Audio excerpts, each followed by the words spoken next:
എൻ്റെ അടുത്ത് ഒരാൾ വന്നിട്ട് പറഞ്ഞ് അദ്ദേഹത്തിന് കച്ചവടമല്ല, അദ്ദേഹത്തിൻ്റെ സ്ഥാപനത്തിൽ കച്ചവടം കുറവാണെന്ന് പറഞ്ഞ്.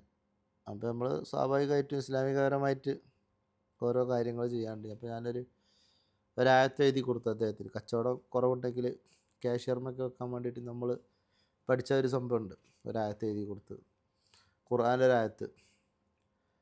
അപ്പോൾ അദ്ദേഹം പോയി രണ്ടാം പ്രാവശ്യം അദ്ദേഹം എന്നോട് പറഞ്ഞ്, അതിൻ്റെ കടൻ്റെ തൊട്ടപ്പുറത്ത് ബക്കാലയാണ് കേട്ടോ, ഗ്രോസറി തൊട്ടപ്പുറത്ത് പുതിയൊരു കട വന്ന് അതിന് ശേഷമാണ് കച്ചവടം കുറഞ്ഞത്. അവിടെ കച്ചവടം കുറയാൻ വേണ്ടിയിട്ട് എന്തെങ്കിലും, ഇപ്പോൾ എന്താണ് എൻ്റെ കസ്റ്റമർക്ക് അവിടെ പോയി കഴിഞ്ഞാൽ അവിടുത്തെ കസ്റ്റമർ ഇങ്ങോട്ട് തന്നെ വരണം. അപ്പോൾ ഞാൻ അയാളോട് പറഞ്ഞു, അതൊരു തരം അസൂയല്ലേ.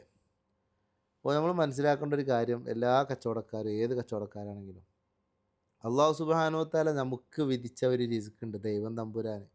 ആ റിസ്ക് എന്ന് പറയുന്നത് അറബിയിൽ കേട്ടോ, കണക്കാക്കിയൊരു സംഭവമുണ്ട്. അത് തടയാൻ ആരെ കൊണ്ടും കഴിയൂല.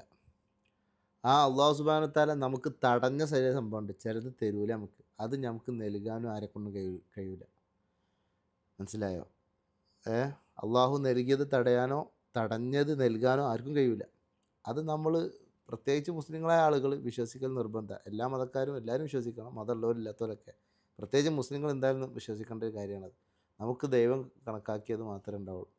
അസൂയ എന്ന് പറയുന്ന സംഭവം നമ്മളെ നശിപ്പിക്കും. തീയിനെ വിറക് നശിപ്പിക്കുന്നത് പോലെ നശിപ്പിക്കുമെന്ന് ഹബീബായ നബി സല്ലല്ലാഹു അലൈഹി വസല്ലം തങ്ങൾ പറഞ്ഞിട്ടുണ്ട്. അപ്പം നമുക്ക് കച്ചവടം ഉണ്ടാകാനും മറ്റൊക്കെ നമ്മൾ കാര്യങ്ങൾ ചെയ്യുക, ബിസിനസ് ചെയ്യുക, അല്ലെങ്കിൽ അതിന് വേണ്ട ഒരുപാട് മാർഗ്ഗങ്ങളുണ്ട് ചെയ്യുക എന്നല്ലാതെ മറ്റുള്ളവരെ കച്ചവടം നശിക്കണം അല്ലെങ്കിൽ കുറയണം എന്ന് ഒരിക്കലും നമ്മൾ ആഗ്രഹിച്ചു. കച്ചവടം മാത്രമല്ല കേട്ടോ, ജീവിതത്തിൽ എന്ത് സംഭവം ഒരാളുടെ അനുഗ്രഹം നീങ്ങിപ്പോകാൻ വേണ്ടിയിട്ട് ആഗ്രഹിക്കാൻ പാടില്ല. അത് വലിയ കുറ്റമാണ്. അള്ളാഹു നമ്മളൊക്കെ നല്ല ഖൽബിൻ്റെ ഉടമകൾ ഉൾപ്പെടുത്തട്ടെ. അസ്സലാമു അലൈക്കും വറഹ്മത്തുള്ളാഹി.